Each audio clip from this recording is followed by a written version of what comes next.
Tagalog Kapalaran Horoscope, December 23, 2024. Aries, March 21 hanggang April 19. Unahin ang basic needs bago ang material na bagay. Hindi kailangan makiuso kung hindi kaya ng bulsa. Iwasan magkautang para lang sa luho. Gumastos para sa pamilya at huwag sa mga bagay na walang kabuluhan. Lucky color, yellow, red. Lucky number, 11, 33, 40. Taurus, April 20 hanggang May 20. Damhin ang mga salita ng kausap. Huwag kang magpatangay sa sinasabi kung alam mo ang katotohanan. Lilinisin ng iba ang kanilang pangalan habang sinisiraan ang iba. Pumagitna ka sa mga isyo at maging patas sa lahat ng oras.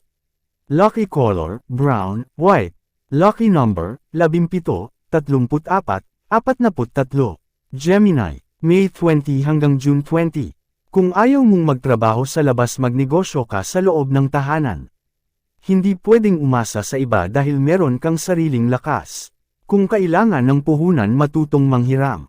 Hindi naman alam ng iba ang iyong kailangan kaya ikaw ang gumawa ng paraan. Lucky color, violet, white. Lucky number, 13, 25, 37. Cancer, June 21 hanggang July 22. Mabigat ang obligasyong nakaatang sa iyo. Minsan gusto mo nang sumuko, pero alang-alang sa mga taong mahal mo hindi ka pwedeng huminto. Ang obligasyon mo sa ibang tao ay nakadikit na sa iyong pagkatao. Kahit gusto mong unahin ang sarili, hindi pa ito maaari. Lucky color, black, orange. Lucky number, 18, 35, 40. Leo, July 23 hanggang August 22. Masasaktan ng ibang tao ang iyong damdamin pero hindi ka nila mapipigilan sa gusto mong marating. Ilang beses ka man nilang pagtulungan at ibagsak, sa iyo pa din ang huling halakhak. Hindi ka basta matatalo dahil subok na ang iyong katatagan. Lucky color, white, pink. Lucky number, 17, 34, 38. Virgo, August 23 hanggang September 22. Doblehin ang sikap kung gustong umangat. Maraming nakikipag-agawan sa oportunidad kaya maging maagap. Sa hirap ng buhay, kailangan maging practical. Kung saan ka kikita ng pera, doon ka magtiyaga. Lucky color, green, blue.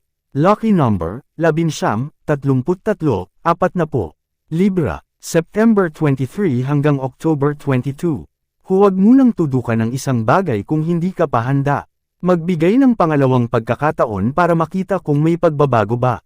Kung talagang wala, doon ka na magbitaw ng salita. At least naging patas ka bago tuluyang kumawala. Lucky color, pink, yellow. Lucky number, 17, 33, 40. Scorpio, October 23 hanggang November 21. Sayang ang panahon kung sa problema mo lang ay lalaan. Huwag magpalugmok sa nakaraan dahil tapos na yan. Gisingin ang sarili para gawin ang mga bagay na mas mainam. Tutukan ang mga bagay na mas kailangan at kalimutan ang hindi magandang karanasan. Lucky color, violet, pink. Lucky number, 18, 28, 32. Sagittarius, November 22 hanggang December 21. Lalago ang pinansyal at mapapalibutan ka ng kasagan. Stress ay mababawasan dahil makakaya mo ng mabuhay ng matiwasay. Makakatulong ka din sa kapwa at ipapasa mo ang biyaya. Hanggat positibo ang iyong isipan, lahat ay madali mong makakamtam. Lucky color, brown, pink. Lucky number, 15, 11, 34.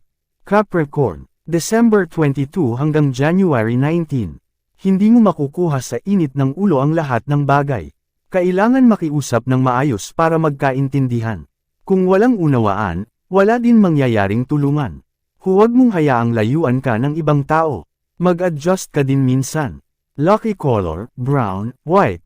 Lucky number, 18, 22, 48. Aquarius, January 20 hanggang February 18. Isang bagong hanap buhay ang kailangan para mahigitan ang dating pamumuhay. Iba ang pakiramdam kapag nag-upgrade ang kinalalagyan. Masasabi mo lang na may pag-asenso kung meron pagbabago. Kung nanatili ka pa rin sa dati, kailangan mo nang baguhin ang sarili. Lucky color, blue, orange. Lucky number, 11, 33, 40. Pisces, February 19 hanggang March 20. Darating sa puntong mararanasan mo ang kagipitan. Pero kung marunong kang makisama madali mo itong masosolusyonan. Hindi lahat ay kaya mong mag-isa, minsan kailangan mo din ang iba para tulungan ka. Hindi ka mabibigo sa mga taong lalapitan mo dahil bukas ang kanilang palad para ibalik sa iyo ang malasakit na ginawa mo. Lucky color, blue, red lucky number, 18, 20, 25 yan ang Tagalog Kapalaran Horoscope, December 23, 2024. Maraming salamat.